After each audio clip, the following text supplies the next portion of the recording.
I'm excited to tell you about my doodle project. What is a doodle project, you might ask? I'm so glad you did.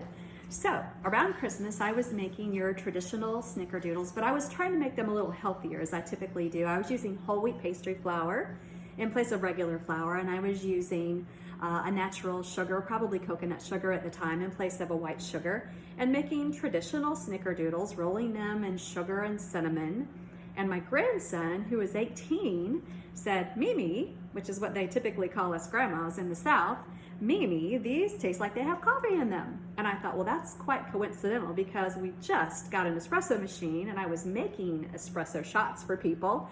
And I had some espresso powder left. So I thought, well, let me make a quick batch of this doodle dough and roll them in espresso and sugar. And they were fabulous. So that got my thought process rolling. And I also had matcha powder on hand. So I'm like, well, that's one of my favorite flavors, matcha. So I made matcha doodles. They were equally, absolutely delicious. I made cardamom doodles. Cardamom's one of my favorite spices. It's very similar to cinnamon, very warm, but different than cinnamon, very unique. Cardamom doodles were amazing. And then I thought, well, let me do more of a florally profile. So rose doodles were then born. Yes, rose water and rose petals in the rose doodles. And thusly, lavendoodles. Lavendoodles with the lavender buds, they were amazing. And even my husband, who is a lavender naysayer, liked the lavendoodles and said, more please, thanks. And so I just branched out from there. I've done all kinds of crazy doodles. And so I'm going to show you my basic formula. And I encourage you to try your own crazy concoctions. And I'm really excited to show you what I've got. And let me know what you come up with. What kind of crazy doodle doughs do you come up with? So here we go, doodle dough.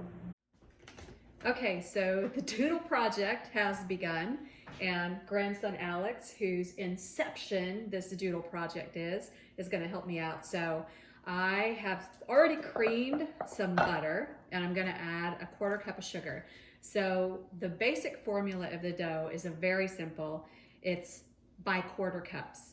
So I'm going to use a 1/4 cup of butter. You can use coconut oil if you want. Your hair looks great, Alex. And a 1/4 cup of sugar. And we're going to mix, mix, mix until the sugar and the butter are pretty well combined. And then I'm going to crack in an egg and continue to mix. See how good he does here. Perfect. Don't get the shell in there. Perfect. Okay. We'll mix that up. And there's our butter and our sugar and our egg. Some snickerdoodle recipes don't call for egg. I like the consistency, the cakiness that an egg provides in the dough for me. So there's the beginning. And what I want to do is we're going to do rows for these. Are you up for that? Yeah. Okay, we're up for that. So I'm going to start, first I ground some rose petals. Smells good, right? Mm-hmm. I ground some rose petals, and these are culinary rose petals. I'm going to use a teaspoon. Oh, smell those. Amazing. A teaspoon of those. Make sure you get the culinary grade because you don't want to do something that's like from the craft store that's not edible. So that, and then a teaspoon of the rose water as well. You can find this online, or you can find it in decent liquor stores will carry it as well. There we go. And mix that up. It's smelling really good in here. Does what? It smells very rosy. Very rosy. It's actually very flavorful. All right, and then we're gonna go in with the flour. I'm gonna move this out of the way for now. We'll use it in a minute. And essentially, I'm going to use the back of a spoon here to kind of clear this off. There's one. Actually, you can stir, and I will continue to. And this is 3/4 cup of flour, and I'm using a whole wheat pastry flour just because I like having that whole wheat in there. If you're going to have a cookie, at least I'm putting a little something in there. Mixing it up really well. And while he's doing that, we also need, we go, a 1/2 teaspoon of baking powder, and then a 1/4 teaspoon of baking soda. Now these are really small batch cookies, so you can make as many as you want, all these unusual flavors. It's very easily doubled or tripled if you come across something that you like very specifically. So I'll move those out of the way. But these are small batch. They make about a dozen. Okay. It's getting hard now. That's good. That's perfect. So there's your dough, all done. And it needs to chill for like 30 minutes, or you can put it in something and just let it chill overnight and make them whenever you want them. I have been chilling one for 30 minutes. This is actually my lavender. So this has a blend of ground, instead of the rose, I ground lavender buds, and also culinary variety. You don't want florally things in here from the florist shop or the craft shop. So what we're gonna do, Alex, he's gonna wash his hands, smart boy,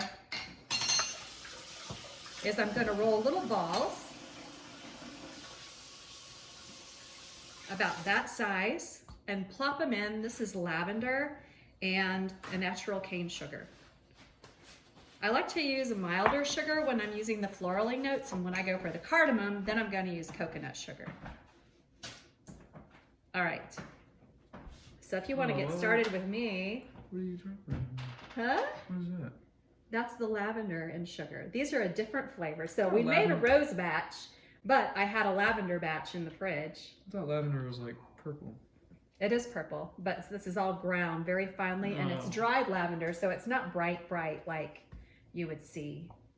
And my oven is actually preheated. Yeah, that's perfect. Drop them in there. And I'm gonna just, roll these around a little bit, make sure they're very well coated, and plop them on my cookie sheet that I have lined with parchment paper. I like to line everything with parchment paper. It is a lifesaver. They spread out to be pretty big though. Well, I do pat them down a little bit. So you'll see that in just a sec. Go for it. All right. These are our final few. We'll see how evenly we made them to see if we came out with a dozen. Am I good? 8, 9, 10, Almost. 11. Is it a baker's dozen? We've got a baker's dozen. We've got 13 here. It's 13? Hey. 1, 2, 3, 4, 5, 6, 7. All right, so then, 12, ain't what? 1, 2, 3, 4, 1, 2, 3, 4, 1, 2, 3, 4, 5. We've Oh, got 13. okay. That's called a baker's Yeah, I dozen. can't Did you know that? Okay. Why they call it that? All right, so then you pat them down like this. So you start on that side, just a little bit, not very flat. They will spread out a tiny bit, but not a whole lot. Perfect. Oh, That's I good. do that one. All right, then we're gonna put them in the oven, 350 for 12 minutes. All right, I hear my timer. It's going off. All right, here are our lavendoodles. You ready to try some? Should we let them cool? We should be smart and let them cool. But they look so phenomenal. I'm just gonna pick one up. Oh man, it's a little hot. We'll put this down. Use a minute, All right, come over here. I'll just break it in half. Like when you were a little kid, blow on it before you eat it. Yeah, it's hot. Yeah, and after you let them cool a little bit, then you even taste it more. These are awesome. And then we have a batch of rose that we'll be making later, so this is a nice something to tide us over until the rose are cooked. All right, way to go. Doodle project, cheers.